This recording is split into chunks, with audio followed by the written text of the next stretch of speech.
Hello, and welcome to Sacred Herbalism, the full moon segment of the Elder Tree podcast, where we explore how plants and fungi can support us to enter into a sacred relationship with life and the living world.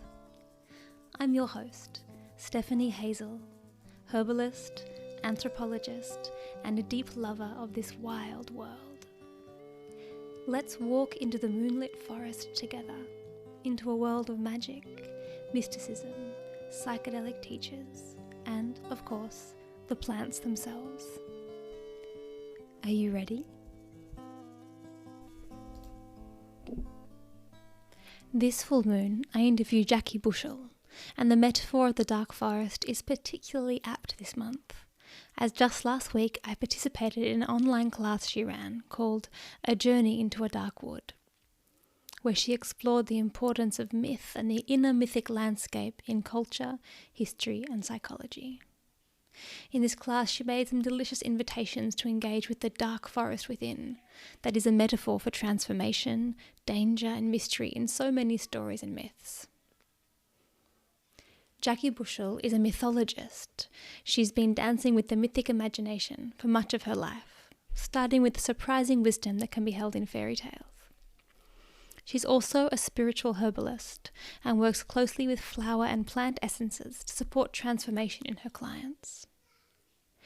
As a teacher and speaker, she runs retreats and courses encouraging people to explore their own mythology at the borderlands of psyche, body, cultures, and landscape. She's been teaching for 30 years now, and in fact, she used to teach at some of the big herbal medicine colleges in Australia, but has now moved on to be able to work in a more spirit-based and attuned way, with plants, with myth, with earth, and with story. And she really is a storyteller. You'll hear in this interview the way she brings many different threads of stories from all different times and cultures in history to really create a beautiful and fascinating tapestry of information. In this episode, we discuss what we can learn by applying a mythic lens to the plant world, and how to listen to the earth with your very bones. We discuss the myth of Persephone and the plants that played a role in her coming of age, narcissus and pomegranate. We talk about the importance of story and incantation in the herbal healing tradition of the ancient Celtic peoples. And Jacqui tells us about the oracles of Delphi in ancient Greece and how they used Mugwort to connect to the deep wisdom coming up from the earth itself.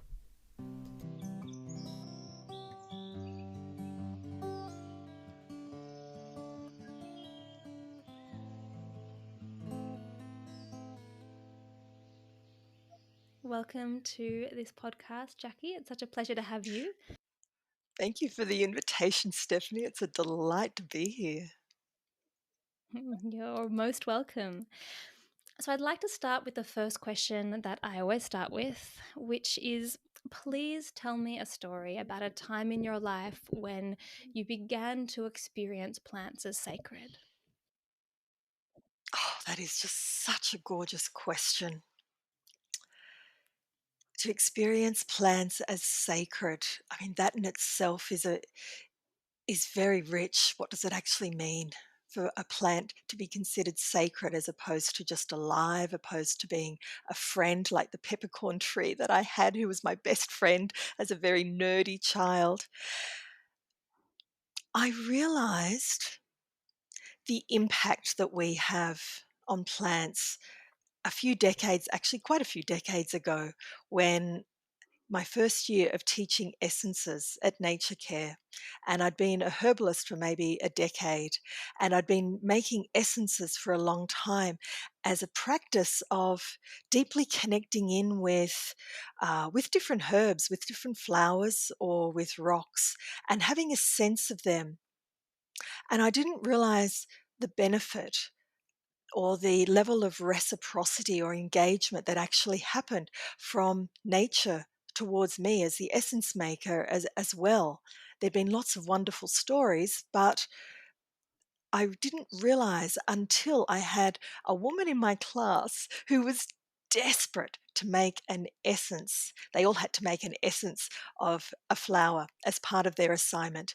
She was desperate to make an essence of her cactus tree that she'd had for about 30 years growing outside her bedroom, and it was huge. It was about 30 foot tall, something just beyond vast, and it only bloomed twice a year, and it would have one flower at a time, maybe two if she was lucky. So the story went on. I can only make an essence of this, but it's already bloomed. It's twice this year. It won't bloom again till next year. Can I hand in my assignment next year? Can I make an essence in 12 months? It went on. And if you need to. Surely there's something else. No, no, I can't possibly make an essence of anything except my cactus. It was like the pinnacle for her as an essence maker. I'm like, okay, if you're that attached, hand it in a year. And what happened towards the end of the class, it was a 12-week program. She rang me up on a Monday morning and she said, Jacqui, I don't know what to do. I went away for the weekend. I went away on Friday and I came back on Sunday night, and I went outside this morning, and my cactus tree, that cactus tree that has already bloomed twice this year, that has already had its two allotted flowers that it does for every year for the previous 25 years or so, and it's got 26 red flowers on it. 26 flowers. Buds. She said, I don't know what to do. Should I make an essence of it? And I was saying, oh my giddy aunt, of course, how dare you not even just, it would be terrible if you didn't make an essence of it. This plant, what it's done over in the space of 48 hours, this being has responded to you with every bit of its power, every bit of its love, and has created like an ultimate Christmas gift for you, its beloved human. It made 26 flowers. And she sat and she made Wow. an essence with one of those flowers. Oh, and it made me weep to realize that, oh my goodness, 26 flowers in 48 hours. Nature has no concept of the word impossible. Nature responds. And it responds to our intention and our call and to our heart space and to what there is with us. And I realized, oh, I've been seeing plants as something that I engage with rather than something that also engages with me. And I realized as well that I was thinking of them as a something rather than someone. Mm. And it brought me into this very different level of engagement and realizing that we come together as a dance of reciprocity. And within that dance of reciprocity is the chalice of the sacred, is that reverence for the immensity of that life force and the intelligence. Mhm.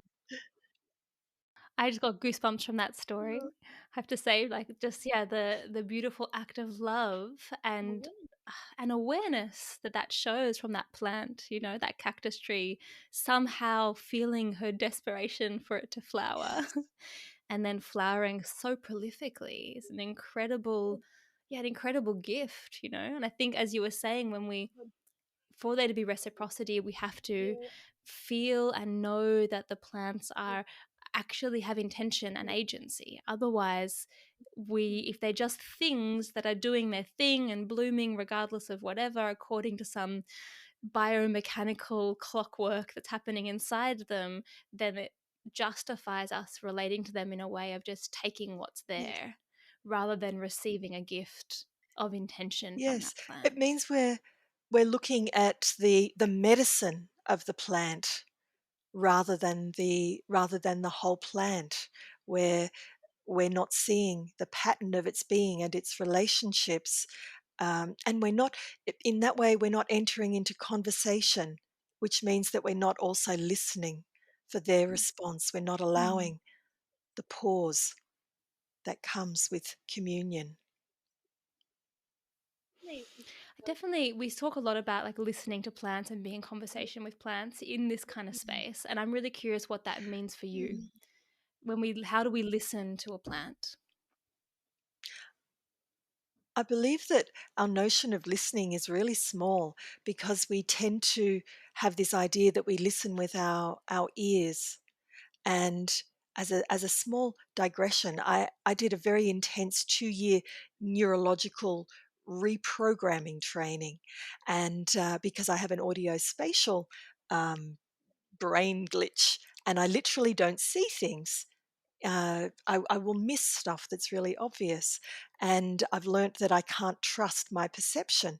I have to scan carefully to see what there is that's all around me.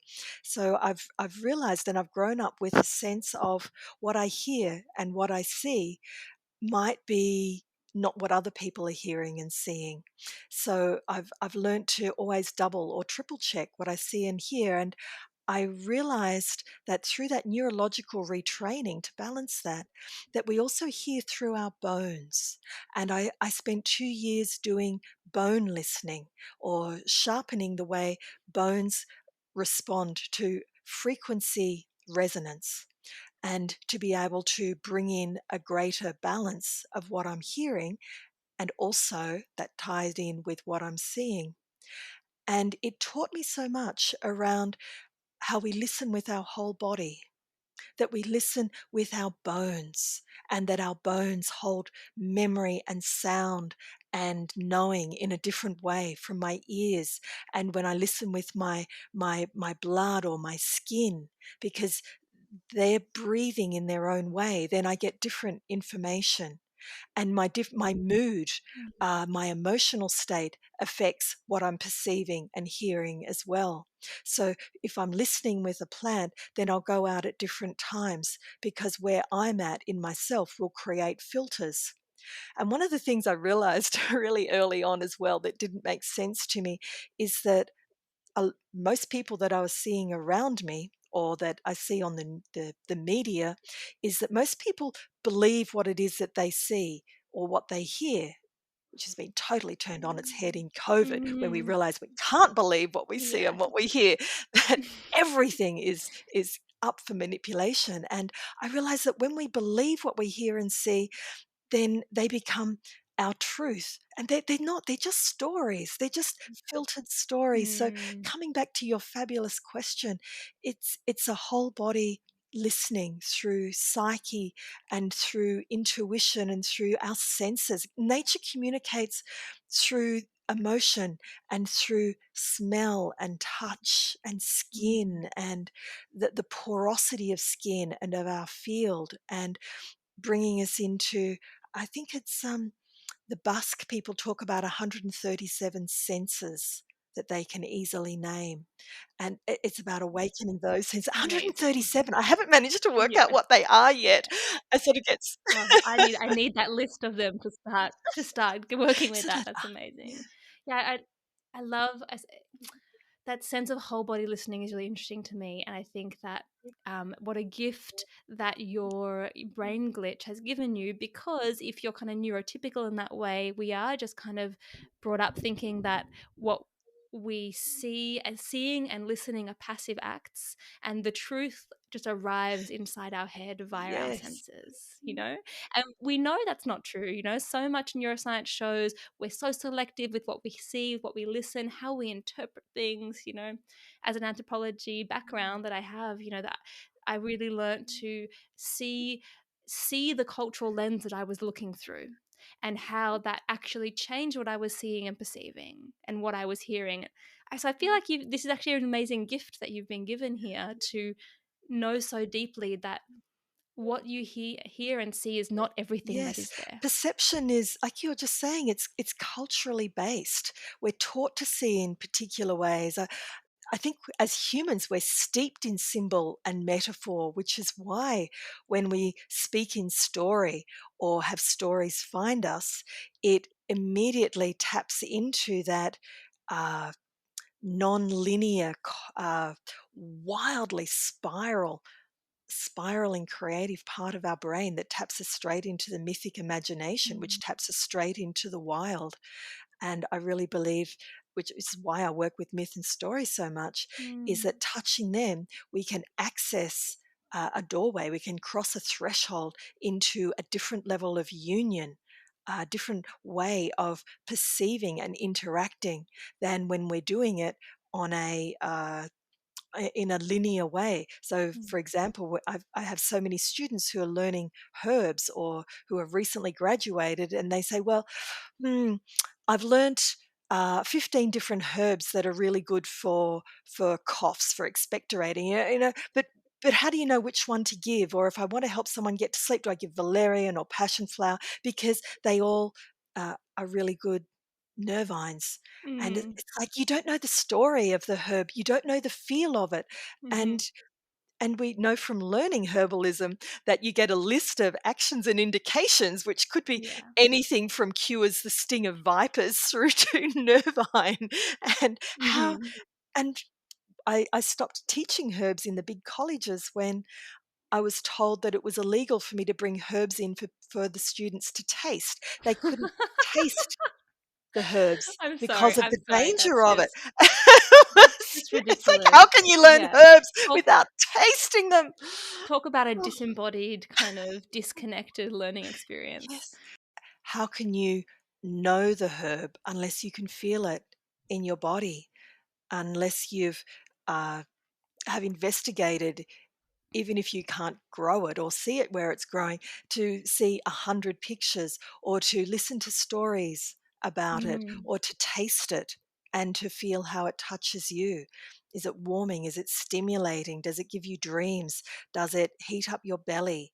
Yeah, What is exactly. this plant actually teaching you? How is this plant communicating with me through the gateway of my senses, you know? Yeah. And my dreams as well. I'm about to run for a second time in February a 6-week course on plants for mood and mind.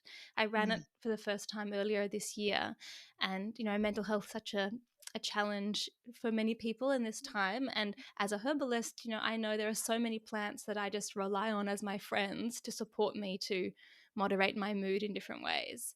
So I really mm, want to share that knowledge, and I was sitting with how do I run an online course in a way that isn't repeating the same issues of disembodiment, disconnection, and just intellectualization of something that is a very physical experience.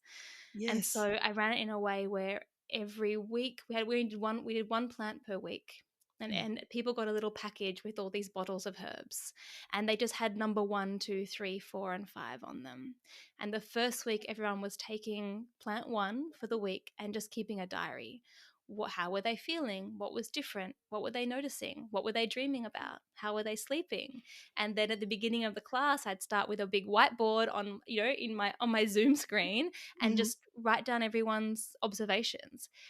And I was quite nervous because I didn't know, these are people who aren't herbalists, who are just members of the public, and I didn't know how that would go.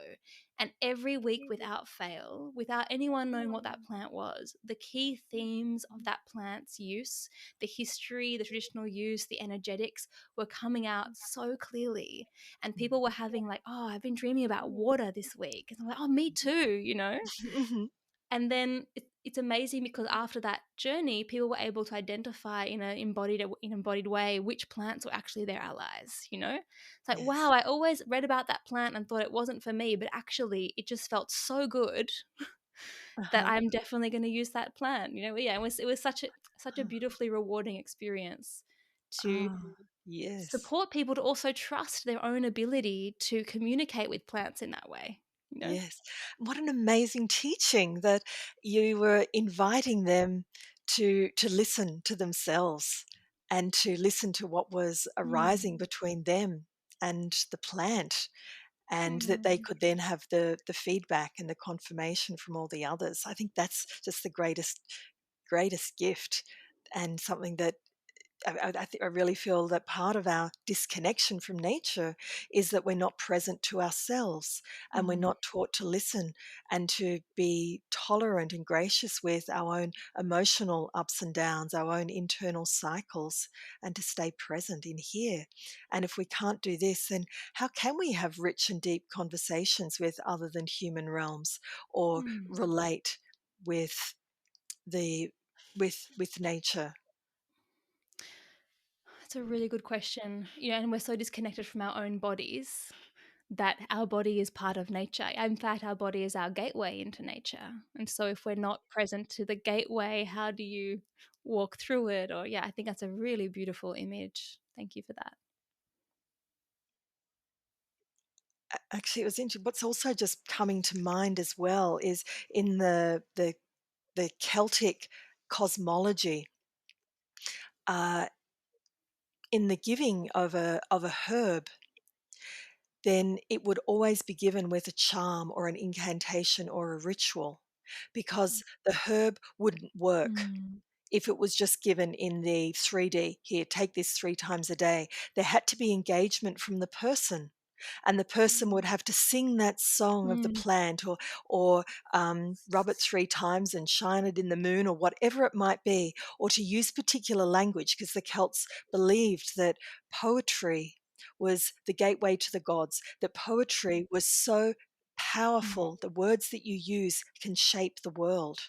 So that in the words that you use, you're inviting in the engagement. You're not actually activating the plant, you're activating yourself so that the plant can then engage with you. You're crossing that realm. So there was that potency of your own Mm. presence, as well as you would also need to give what they called, I guess in Anglo-Saxon terms, was a kenning. It was a coming up with another name for the herb, praise words. Oh, beauteous mother of herbs, Mugwort, Una, queen of the bears. You are so potent. You are so strong. You are a sword of courage and strength. You would have to sing up the herb, not just say, okay, I'm going to take my Mugwort now. What is it? 6 drops? 7 drops? Okay, 6 drops. Then you'd have to engage with it and find a way of describing it and bring in the magic of the words to open the gateway into the other world. And then the herb could go, yeah, all right. Okay, yep, sure. Here I am. Here's the magic. Amazing. I wonder, do you know if they were the same songs and words and incantations that were like that were each time that someone was given Mugwort, Yes. this was the song to sing for Yes. Mugwort? Yes, because in, for example, with the Banfassa, or the fairy woman, the woman who knew, and they often were women who knew, uh, or the banshee, which we sort of has been translated into the banshee, which is screaming woman, but basically what it literally translates as is the fairy woman, or the woman of the shining ones, the woman who can bridge the world and bring back the knowing that is required.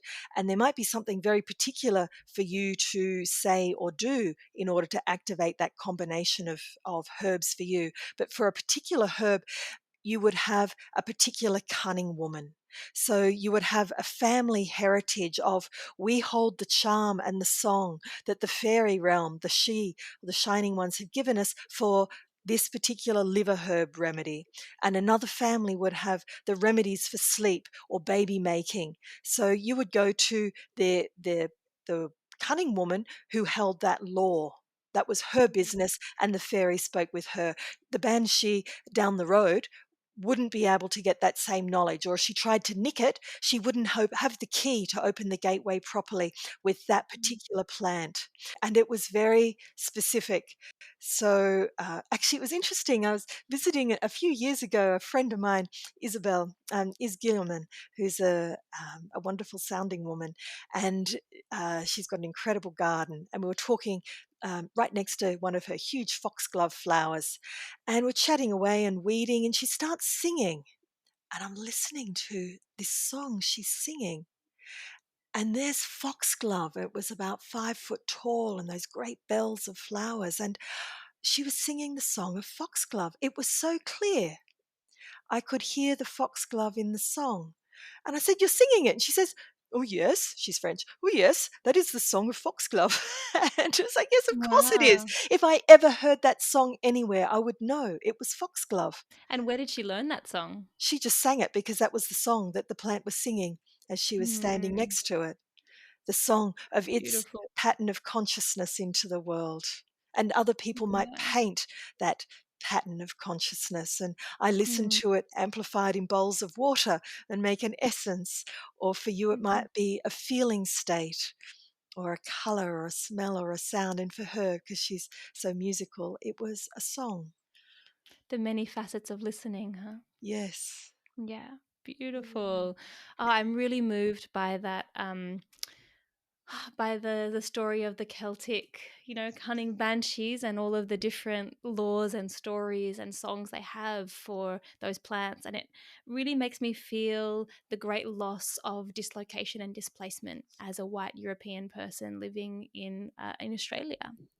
And I love my home. I love Australia, and it's such a rich, mythic, cultural, and aesthetic landscape. And yet, there's something so incredibly powerful in being so embedded in a place as a plant worker, where you know the plants. You don't just know what the plants are. Like when I go to Switzerland, where I was born, I really have that experience of walking through the mountains. I'm like, oh, there's yarrow. Oh, there's herb robert. Oh, there's valerian. Oh, there's gentian. And the plants I know are everywhere. It's this really beautiful feeling. Yes. And I know my ancestors have walked that land and collected those plants. My great grandfather used to do that every weekend, apparently. Wander the landscape and ask the peasants. He was more of an educated kind of teacher person. Ask the peasants about what plants they knew, and he kept them all written down in a book and collected all the stories. Mm.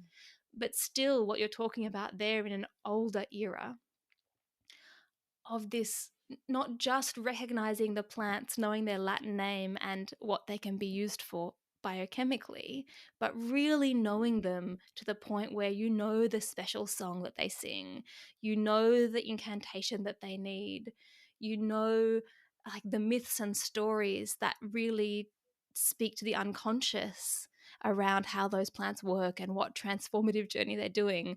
It just sounds like such an incredibly deep form of knowledge. And I wonder what kind of healing could be possible with that information. Yes. One of the other interesting things with the Celtic peoples was what it was essentially based on, their core philosophy, their core belief that is enshrined in the Brecon laws or their system of justice is balance. Their justice system wasn't based on retribution, wasn't based on punishment. You've done wrong, you're going to be locked up. It was based on, okay, you've done wrong. You've stolen that person's cow. How are you going to make balance with this? How are you going to make it right with the community, with the land, with the cow, with everything? So it totally turns our system on its head. How do we make restitution? And that Mm. is because they were accountable to the land. And it really brings on questions for me of how am I living in accountability with the land here? What is my sense of balance? Mm. And in order to have that deeper sense of balance, I must I need to develop a great sense of relationship with nature, because nature doesn't operate on free will in the way that humans do. Nature only operates with inherent balance. So Mm. in how do we come into that level of rapport or co-conversations in order to be able to have a sense of, okay, how do we live in balance here? And one of the things that I don't think we've got time today to address, but I just want to acknowledge it as one of the richest questions for us uh, of a European background. We're essentially migrants, either in Australia or wherever we've travelled, because we have moved through so many countries. We've travelled as much as Ribwort has throughout the world. And how do we live within displacement on lands where the bones of our ancestors do not lie, on a land where we don't know the stories of this land because we're not Indigenous, and yet our heart and our breath and our body resonates with love for the Mm. land that we're born on. And And as well, when we take into account the fact that we are porous and completely entangled with the yes, environments in which we find ourselves, we yes, are also made of the land. Like the cells of our body and the soil in my garden is also the microbes that are in my own belly, and the water of my blood has fallen on this earth from the yes, rain. Like I am so built of this earth as well, Yes. this land here, you know. Yes. We're anchored in our own belonging here. And for our psyche to find the same level of belonging as our blood and as our breath, and to root Yeah. here and to find a way for our stories to find root. Mm. Uh, over one of those pandemania years, I was in Victoria for quite a few months, living by myself. I couldn't get back home, and I was living by a river, and I was living within a number of mythic stories that were essentially Celtic in origin. And I came against a wall of, I don't feel I can tell these stories to the land here. I've only been here a few months. It's not my land, and it's Australia. And I really sat with, how do I sit with the stories that are resonating with me from Scottish and Irish heritage? And how do I live into them here? Am I creating dissonance on the land? I don't know the Aboriginal stories, and it wouldn't be my right to tell them anyway. So I asked the trees and I asked the river, and they said, well, are you not you? And are you not here? Your stories are you. So basically, what's the problem? If you are here and you are embraced in this land, because you cannot not be embraced by the land because you are here. Like every footfall of yours is a Mm. touch on this land, and the land rises to meet you in this place. Everything that your eyes alight on, you are being received by the land, because you can't see anything without receiving and being received in return. And your stories, your blood, your bones, your breath, your history, your ancestry is part of you in this holographic moment. Tell your story. And Mm. I told the story of Rhiannon to the river, and to the tree, and to the bees, and to the blackbird who sat on top of the conifer every morning at 7 a.m. And I felt the story that was singing in me being held by the land, this Celtic story. And I think I wept for about a month at feeling all of me being held Mm. within a communion, that there was space for all that I am. There was no rejection. And I've really learnt from that immense level of how we are received in every moment, and how we Mm. can never ever be outside of belonging. Yeah, that for me is just such a key thing that, you know, my experience of plants and by extension the living world as sacred, that's the gift I've really received, I think, over these last years of really working with that concept. When I can really connect with my sense of Mm, being so entangled and supported by yeah. all of these living beings around me, by, you know, the trees that are making oxygen for my breath, and the all the plants that I am consuming as food and as medicines, and this kind of entangled relationship with the living world, how can I feel like I don't belong? How can I feel lonely and isolated when by I can't be alive if I'm isolated, you know? Yes. Yeah. So I want to talk a bit about your work as a mythologist, as a myth worker, a Yes. storyteller. And I had the great privilege to come last Friday to a webinar you were running, a journey into the dark woods, where you spoke a lot about, you know, this mythic forest that lives in the unconscious, in the dream, the dreamscape of humanity. And that's a place where all these myths about transformation take place. And I really enjoyed it. So thank you so much for having me along. I hope I have the pleasure of working more deeply with you on some of your myth work. I think it's really exciting. I was so inspired afterwards. And I have some questions about how your work as a mythologist and as a herbalist intersect. I know, and I've learned in my body, in my bones, that stories, that myths, the old stories are alive, that they sniff us out like a wolf in the forest and find us, and can live through us, that they give us a framework of experience, a framework to explore ourself personally and to explore our world. It doesn't make sense for me to say they are alive, they are like animals, they are like creatures. There's maybe if I put it in archetypal terms, but there's a quality in them because they come from the other world. They're not just stories that people make up. The old myths, these ancient stories, these so-called fairy tales that have Mm. flown over the tongues of so many people, like a river flowing over stones that have smoothed themselves out over centuries of use. There's this honing of stories and shifting and adapting to different cultures and essential elements that stay the same through them all. And these stories have weathered time. They're as old as mountains, and they come from the land.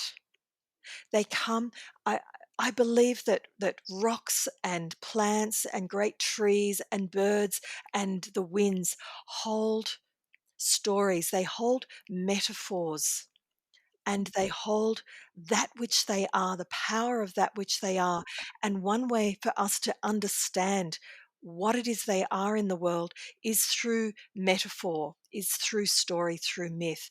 And when we share stories or when we tell myths, we come into greater alignment with nature, with the. Yeah, I think what I'm hearing there when you're talking about the way that the eagles and the landscape, they all have these metaphors embedded in them, and when we know these myths that come through, the more imaginal realm, then we can understand the deep essence of that being in a different way. So I imagine Yes. that if I was to know the myth and the story of Mugwort, perhaps I would understand what the essence of their transformation is that they're offering us as medicines. Yes, it brings us into a different level of rapport. It's a communication of the spirit or the pattern of of consciousness, or maybe you could talk about the devic realm uh, Mm. with us, so we can understand them. Because often what we do as herbalists, how we're taught, is to to learn by rote particular things. So when we can step into the mystery of it, into the the the the mythic, the mythos of the plant, then there's a communion psyche to psyche and heart to heart, Mm. and we feel the pattern of it in our being. It Mm. it enables us to have a spiritual understanding. It enables us to connect with the, I'll just say, maybe the bigger pattern of what it is and what it offers Mm. in the world. One of the things I often tell my students is imagine what the world would be like if we didn't have mugwort. What would be missing if mugwort didn't Mm. exist? What would not happen? What would exist if we didn't have wheat here? Or what would be gone? And that Yeah. relationship that Mm. humanity has had with wheat over millennia, for instance, or And all the things that wheat represents, like absolutely. the way that wheat represents bread and Yes. sustenance, and also Mm, colonialism, and this kind of many facets. I'm absolutely. kind of hearing, like, when you're talking about that, I feel the way we tend to look at plants is through the scientific lens of the magnifying glass, trying to look at the smallest details. Yes. And through finding the smallest details, the different biochemical constituents and what they look like and how they work, then we'll really know and we'll understand it. And what I'm hearing is that myth can give us almost the opposite. It's like a minimizing glass that lets us step right back and see kind of the broad themes and patterns that that plant and how it interacts with humans is Yes. producing. Myths bridge paradox, bridge opposites, and that's a lot of what our herbs do. While we can be very clear about the constituents, sometimes it doesn't make sense. We still don't know how shepherd's purse stops bleeding. Uh, it doesn't make sense. Or other Mm. herbs like fumitree, it might stimulate the gallbladder or it might reduce the function of it. It just depends on what's happening in your body. I mean, how does it know how to do that? There's an immense uh, we're engaging with a level of intelligence that is beyond the logic realm. And our Mm. scientific realm is starting to help us understand a little bit more through scientists like Suzanne Simard and Monica Gagliano and those incredible people doing wonderful work of bridging spirit and science and plant communication. Uh, it's also up to us to choose to open into those conversations, to be able to um, sense the feel of it within us if we put some on our tongue and taste it. I want to circle back to this idea of myths and myths. When we know the myths or we apply a mythological lens to different plants, it allows us to access a different part of that plant's teaching and medicine. And I'm just curious if you know any myths, and being a storyteller and a story holder, do you know any myths that speak about specific plants and kind of Mm. tell some of their story? Oh, there's so many. There's a lot of Greek myths. And what I often like to do is to draw out an aspect of a particular myth. I mean, we can talk about the role of Narcissus in the journey of Persephone into the underworld, where she was so taken by the allure of this beautiful flower that she followed it. And you know what it's like when you're following a trail of flowers, a flower that you've never seen before in the woods or the meadow somewhere. It's like, oh my goodness, and there's another and another and another. And before she knew it, she tumbled down a cleft and into the underworld, where initially she was so shocked. She'd never met death.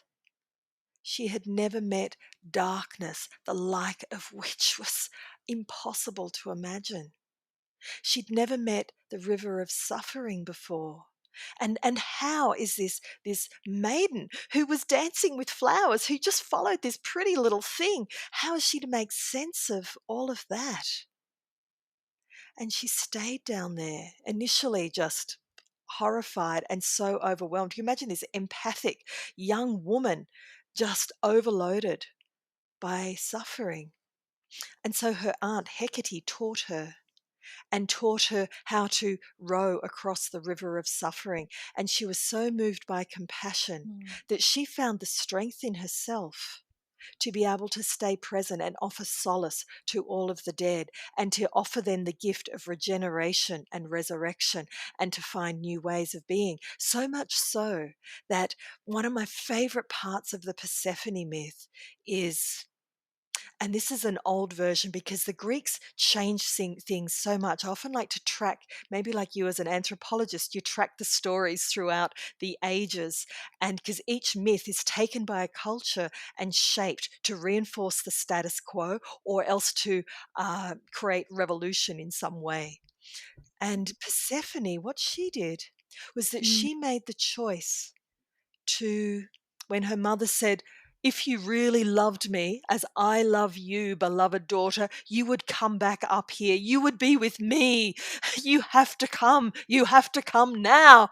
And she said, whoa. And Hecate said, no, this is your job. You are now a sovereign queen down here. You are queen of the underworld. What the hell are you thinking of going back to your mother? You're a queen, for heaven's sake. This is your place. And she said, whoa, hang on, hold on. And withdrew and made her own choice. And it's a story of coming into autonomy and sovereignty. And she chose to take the medicine of pomegranate, this lush, sensual, sexy plant, and sipped on the nectar of it and ate 6 seeds.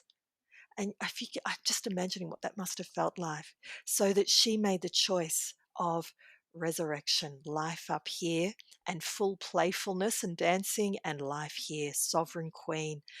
And that story of autonomy and the place of the pomegranate in that level of choice. Pomegranate that represents such immense, sexy kind of fertility. And also, it is also a fruit that brings, it's a contraceptive agent. So it's a fruit of sterility as well as abundance. And I love how that story bridges both those opposites and brings it together. the dichotomy between the sexy, fertile, abundant, juicy, bloody pomegranate and it being contraceptive, that's also for me, it's not just sterility, but it's also female sexual freedom. Mhm. And so then what is Persephone learning? What is that pomegranate representing? In a way, it's that like tasting the fruits of her own sexual empowerment, which is always a break from the mother and the maiden and the child. Yes. Yes, it's a great perspective. Mhm. Uh, I love the that she actually chose a pomegranate. She didn't pick a mushroom. She didn't pick, uh, a grape or an olive. She picked a pomegranate. Mm. There's such a lushness to that, and of her going aside and, "Okay, mother, queen, where am I in this? Here. I Mm. stand. I make my choice." So drawing back to the narcissus, Mm. do you like what do you think that tells us about the flower narcissus as a flower essence, as a medicine? Is it even used in medicine, narcissus? Not that I know of, actually. I've never made an essence of it, but we know that it was that handsome Narcissus fella who fell in love with himself who was turned into the flower, and it was that flower, uh, in that regard of leading her into the underworld because it was so stunningly beautiful. And maybe it was also something that I that flower just didn't pop up by itself. There was a calling, and I believe that there was the calling because it was time in Persephone. It was time she was Kore the maiden, and she needed to come into another role. So it was something calling within her, and also her destiny was calling Mm. her as well. So there was that from within the earth that was calling her. Because one of the other things that I've really noticed, and maybe you have as well with growing plants or seeing what's growing around you, is what it is that we need can suddenly appear. And I've seen that so often where, for example, Centauri, where I was living in the Blue Mountains outside of Sydney, I had never seen Centauri grow in there in 10 years anywhere in the area. And then all of a sudden, one summer, phew, Centauri was everywhere. And so I made an essence, of course, and Yeah, I definitely had that. other things you've had that. Yeah, I remember. I think the Yeah. first time it occurred to me was when I was living in Argentina when I was 21 and just starting to get quite interested in plants. And I'd never been anywhere where everyone looked so liverish to me. I was in a fairly poor part of Buenos Aires, so it was people were you drink a lot of alcohol, a lot of fried food, a lot of sugar, a lot of meat, and there was just I've dandelion everywhere, just everywhere. And I've been thinking actually more deeply on this lately because my garden is like a shrine to calendula. Once a few years ago, I sowed a small handful of happy bug seeds, of which a few calendula seeds were in there. That was 2 years ago, and I have not planted a single calendula since then. And yet, still now at this time, the end of spring, beginning of summer, there must be like I don't know 300 calendula plants, and I've been pulling them out to make room for the Glorious. other plants. And then Mm. there's like 25 new baby calendula plants in every spot that I've pulled one out. I've been really thinking about this, being like, wow, calendula, hey? Got to think Mhm. like, what's the medicine there? And feeling there must be some kind of indication or communication from that plant that it would be really good for us in the house to Mm. um, take some calendula. So I've been thinking about that from a kind of, I guess, mythopoetic lens, like the spirit of the plant reaching out and being like, hey, I'm here, I'm your friend, you should listen. And I've also Mm. been thinking about that using a systems thinking lens, which is something I've been, I used to work for about 8 years in public health and doing kind of program design in public health. And the last few years, we were looking at systems thinking approaches to understand health as a very multifaceted, complex situation. So I've been thinking a lot about that. And where I landed with this calendula thought experiment is that whether or not I want to ascribe a kind of sentience and like the spirit of the plant talking to me, there's still that plant is living in the same environment as me. there's a lot of water that's trapped under the house. It's quite damp. There's like, certain kinds of microbes in the soil, and the air is a certain quality. And for whatever reason, this plant is growing up, thriving in my garden with its incredible plant chemistry intelligence. It's able to thrive because it's making the right chemicals to thrive in this environment. And it's responding to the environment it lives in a way that I can't. I just don't have that kind of chemical, intelligence. Plants are just Mm. master chemists. Yes. And from that perspective alone, there's this feeling for me that this plant has learnt how to respond to this environment and thrive. I'm also in this environment. I could connect more with this plant, and it could teach me either through teas, either through sitting with the plant, making a tincture, but I could learn how to adapt and thrive in this very small place I live, this garden, just like the Yes. calendula is. Yes. I love what you've really brought out there of there's so many things that because you are in relationship with calendula because it's growing there so well, and there's so many things that you could draw out from it. You could say, okay, I need to bring in sunshine into the house because calendula is just pure sunshine in matter. It's just this glorious bright sun bright herb. So it could be that there's so many facets, but I'm loving hearing, okay, there's a thriving quality that's here. You're looking at the environment and how it's adjusting. So there's something that is already dancing in conversation between you and that plant of, hmm, your quality of adaptability and resilience. How can I imbibe of that? In my Yeah. being, in our family being, for the house itself. How can the house thrive when its own roots, its foundations are damp? And how do we bring that in? Because calendula does dry up dampness. It does bring in sunshine in dark Mhm. places. Yeah. So I love hearing how you've actually taken the quality, a particular quality of the plant, Mm. and inviting it to deepen in your own being. That's And I just really, true plant spirit work. thank you. Yeah, and I really do love this exploration of. I have a very rationally minded partner Mhm. who's a brilliant mediator and communications teacher, and very different world from me. And I love the way that because of how he makes sense of the world, I'm always challenged by him to find the stories that are both mythopoetic, spiritual, that is more my natural inclination, and that's also rationalist, and Mm. to explain the same things, and that there Yes. is a point, a place where you can use systems thinking, scientific perspectives to explain something that you can also use mythopoetic language. This Yes. plant is growing in my garden because it knows that I need help. I could make it that simple, and I Mhm. can make it as complex as it's like adaptive chemical intelligence responding to the environment it finds itself in. And they're the Mm. same thing. I'm talking about the same thing. And so that's Yes. become it's become a little joy of mine, is to find rationalist explanations that make sense to him for the Mhm. things that I know to be true in a deeper part of myself. Yes. Yes. You're creating bridges. Mm. Mm. Yes. Yeah.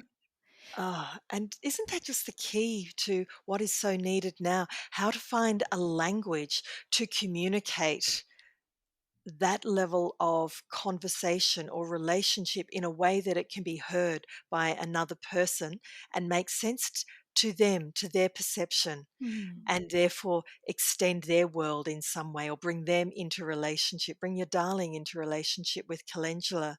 So we're not going to create bridges with all of humanity and nature through butting up against them, but by finding this Definitely. language of communion, of Mhm. bridging all of these Mm. realms. Do you know any stories about calendula?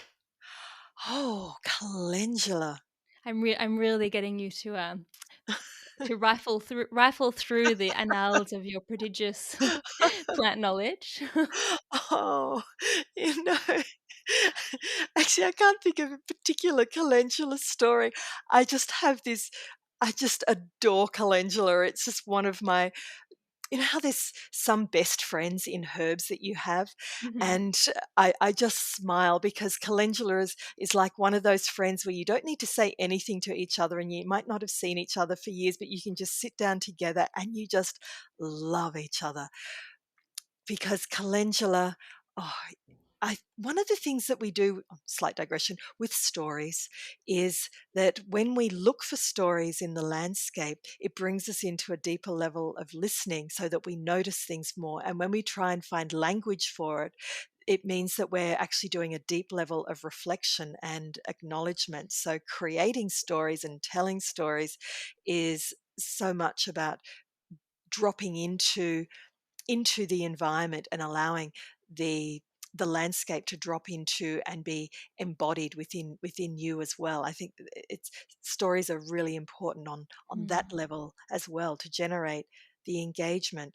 And I just always have this felt sense of the warmth of calendula. They're called Oculus Christi, the eye of Christ, because it just shines light out into the world and it Mm. draws all the light into itself. I mean, when you go out first thing in the morning, all of the Californian poppies in spring will be totally closed till about 11 a.m. And then they'll just, oh, is it hot enough? No. Okay, I'll stay closed today. They're like a supermodel. It's like, oh no, can't do it. If it's sunny enough, yeah, I'll open. Oh yeah. And, and then they'll close. Oh, no, forget it. I'm staying close. No, forget it. I'm not being paid $10,000. No. And calendula will be, they're like a dog. They're like, yay, it's 4 a.m. That's almost the sun. Okay, another hour. That's okay. I'll be awake anyway. Hi. Oh, yes. Okay, where are you now? Okay, I'll turn this way. And oh, no, I'll turn this way. There you are, darling. I love you. And they just sing at the top of their voices this joy of being. And then they'll wait. Okay, it's sunset. Oh, that's all right. I'll just stay open. Okay, it's dark. Is it really dark? You're not coming out again? Oh, okay. All right. Oh, okay. Yes. And just that infinite sweetness of joy, of present, of showing up. I have never ever met a flower that says, bad hair day. I'm just, oh no, I'm doing shame. No, just don't talk to me today. There's just this entirety of their being. They just show with everything that they are. I mean, what a teaching for us in stepping into the abundance of our being, no matter what is happening for us, that we can still have the choice of resting in the authentic grace, the loving grace of our being. And that's what calendula teaches us here. You can receive the light of the grace of all being in every moment. All you need to do is choose to turn your head to face in that direction. It's a choice.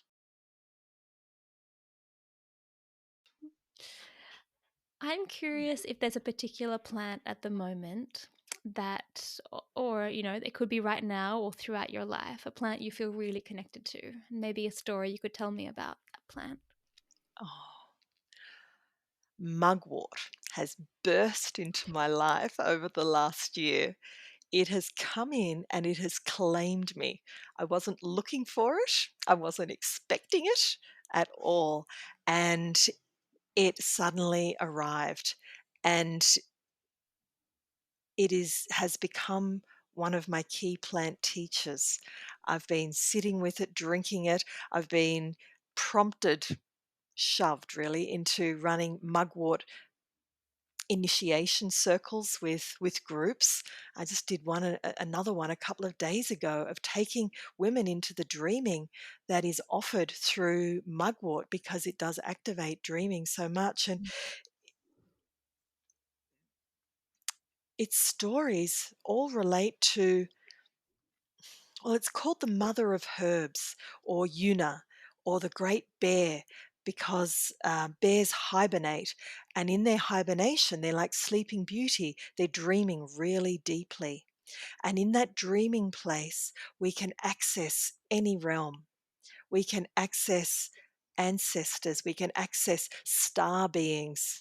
We can access visions and medicine and wisdom and questions, because I really believe that it's the questions that will be most important for us in these times of of change now rather than the answers, because answers just Mm. narrow things down, but questions can make things really big. So mugwort has become the herb of what question should I ask? How can I open and change my whole way of being and seeing and listening? And one of the histories of mugwort, the mother herb, it was considered to be one of the first herbs ever, the mother of all herbs that gave rise to all of the other medicines. And it's a plant that, as you probably know well, induces very strong dreaming. And it's very interesting because it's also considered to be the flying herb, the herb that women would rub on their broomstick so that they could fly, which I think is a real metaphor for the taking of the herb and flying through consciousness. And it's also a herb that we know is an amenagogue, and it will bring on your bleeding, and it will help with cramps, and it also warms and activates the belly, the solar plexus, and the womb. So, one of the curious things about it is that we work with it as a herb to open our consciousness and yet at the same time drop us deep into the core of our being. And a tradition of this herb is if we go back to the days of the oracles of Delphi, the great Pythias, or the black doves, the prophetesses at Dodona. There's links with all of them to the seven sisters, to the Pleiades, and that they came down and taught humanity their greatest gifts, and that when they returned to the stars, that certain oracles could take certain herbs as plant entheogens and they could connect with the sisters and bring information through from them. And they could also, because mugwort takes you down, they would channel the earth, they would channel Gaia, the great mother. It was only later in Greek times when Zeus came in and Apollo came in and killed the women and killed the great python, the great dragon that guarded the portals to the other world. And then Apollo trained up oracles who would channel him rather than the earth. But before those Apollonian times, those Zeusian times of patriarchy came in, the women, they would sit over, there's often stories like in Delphi of sitting over a cleft in the earth and fumes would come up. And there's this one fabulous story from a horrified Christian monk, and he was so aghast at what he saw that it must be true. And he said that they would sit over a chair that had a hole in the bottom and they would expose their genitalia.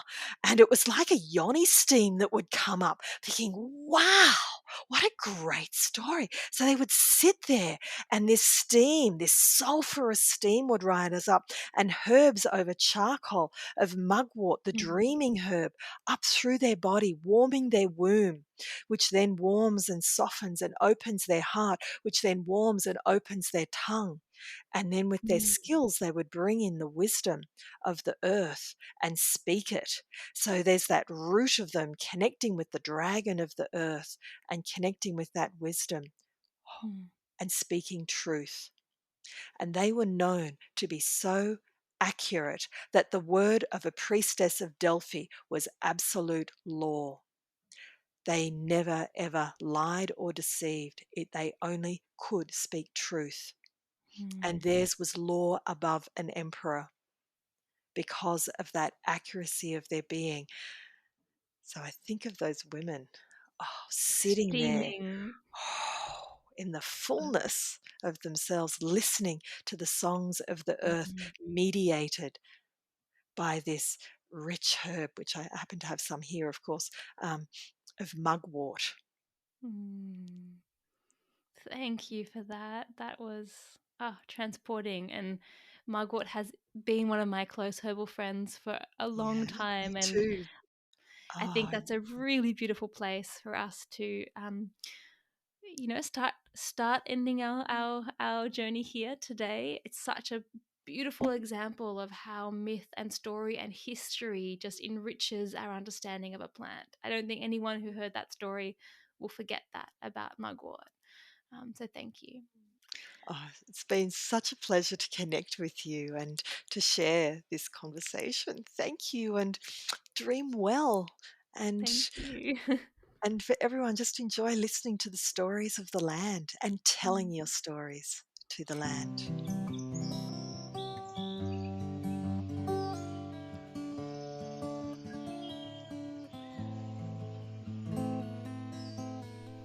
Hey everyone, thanks so much for listening to this full moon's episode of Sacred Herbalism.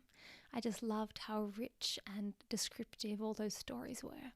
And if you'd like to know more about Jacqui's work, you can find her website link and her Facebook link in the show notes. You'll also find the link to a free meditation from Jacqui on plant spirits and the Council of Trees.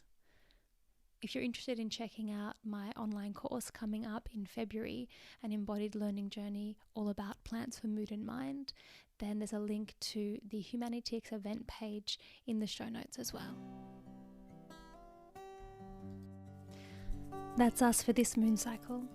I'm so glad you walked into the dark forest with me. This podcast is part of The Elder Tree, a non-profit dedicated to empowering people through grassroots herbal education, weaving a strong community of herbalists, healers and plant folk in Australia. You can head over to theeldertree.org to find out more. If you like this episode, we'd love you to subscribe. And if you know who we should interview next, drop us a line. See you next month, and in the meantime, may you be blessed with good health and many plants.